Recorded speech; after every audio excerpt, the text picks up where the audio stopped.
ಕನಿಷ್ಠ ಇವತ್ತ 3 ತಿಂಗಳ ಗತಿಸಿ ಹೋದ್ರೂ ಒಂದು ಕೊಲೆ ಆರೋಪಿಯನ್ನು ಬಂಧಿಸುವಲ್ಲಿ ವಿಫಲ ಆಗಿರ್ತಕ್ಕಂಥ ಪೊಲೀಸ್ ಇಲಾಖೆ ಧೋರಣೆ ಇವತ್ತು ನಾವು ಈ ಸಂದರ್ಭದಲ್ಲಿ ಖಂಡಿಸ್ತೀವಿ ಅಂತಕ್ಕಂಥ ಮಾತನ್ನು ಈ ಸಂದರ್ಭದಲ್ಲಿ ಹೇಳ್ತಾ ಇದ್ದೀವಿ.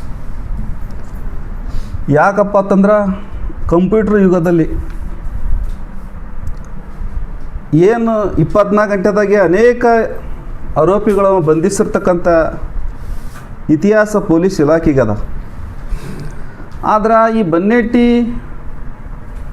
ಗ್ರಾಮದ ದಲಿತ ಯುವಕನ ಕೊಲೆಯನ್ನು ಬಂಧಿಸುವಲ್ಲಿ ಇವತ್ತು ಕನಿಷ್ಠ 3 ತಿಂಗಳು ಗತಿಸಿದ್ರು ಆಗ್ಲಾಕತ್ತಿಲ್ಲ ಅಂದ್ರೆ ಇವತ್ತು ಪೊಲೀಸ್ ಇಲಾಖೆ ಕಣ್ಮುಚ್ಚಿ ಕೂತದೆ ಅಂತ ಹೇಳಿ ಈ ಸಂದರ್ಭದಲ್ಲಿ ನಾನು ಹೇಳಬೇಕಾಗ್ತದೆ. ಇವತ್ತು ಪೊಲೀಸ್ ಇಲಾಖೆಯ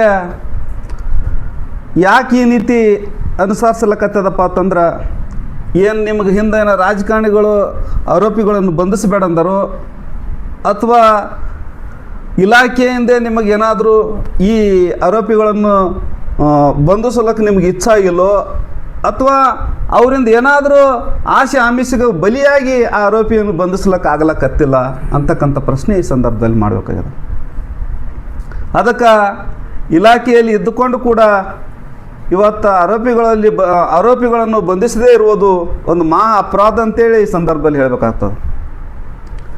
ಅದಕ್ಕೆ ನಾವು ಬಹುಶಃ ಇವತ್ತು ನಾಳೆ 19ಕ್ಕೆ ಅನೇಕ ಗ್ರಾಮಗಳಿಂದ ಅನೇಕ ತಾಲೂಕುಗಳಿಂದ ಜನರು ಆಗಮಿಸಿ ಈ ಹೋರಾಟ ಮಾಡ್ಲಿಕ್ಕೆ ಪೊಲೀಸ್ ಇಲಾಖೆನೇ ಹಚ್ಚದಂತೇಳಿ ಈ ಸಂದರ್ಭದಲ್ಲಿ ಹೇಳಬೇಕಾಗ್ತದೆ.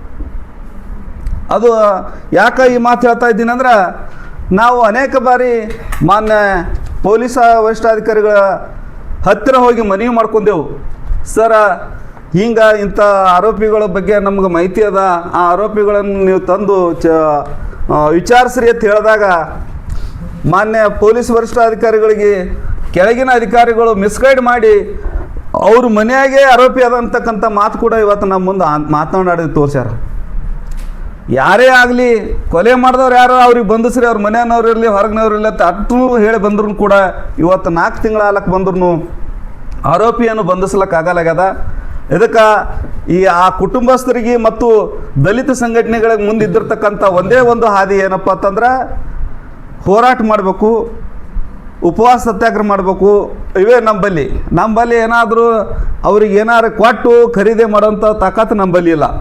ಅದಕ್ಕೆ ನಮ್ಮಲ್ಲಿ ಇದ್ದಿರ್ತಕ್ಕಂಥ ಒಂದು ಈ ಹೋರಾಟದ ಅಸ್ತ್ರದಿಂದ ನಾವು ಇವತ್ತು ನಾಳೆ 19ರಿಂದ ಕರ್ನಾಟಕ ಜಾತ್ರೆ ಬರ್ತೀವಿ. ಈ ನಮ್ಮ ಜಾಥಾಕ್ಕೆ ಎಲ್ಲ ಆಡಳಿತಗಳು ನಮಗೆ ಸಹಕಾರ ಕೊಡಬೇಕು, ಆ ಆರೋಪಿಗಳನ್ನು ಬಂಧಿಸಬೇಕಂತಕ್ಕಂಥ ಮಾತನ್ನು ಹೇಳಿ ನಾನು ಈ ಸಂದರ್ಭದಲ್ಲಿ ಒತ್ತಾಯ ಮಾಡ್ತಾಯಿದ್ದೀನಿ.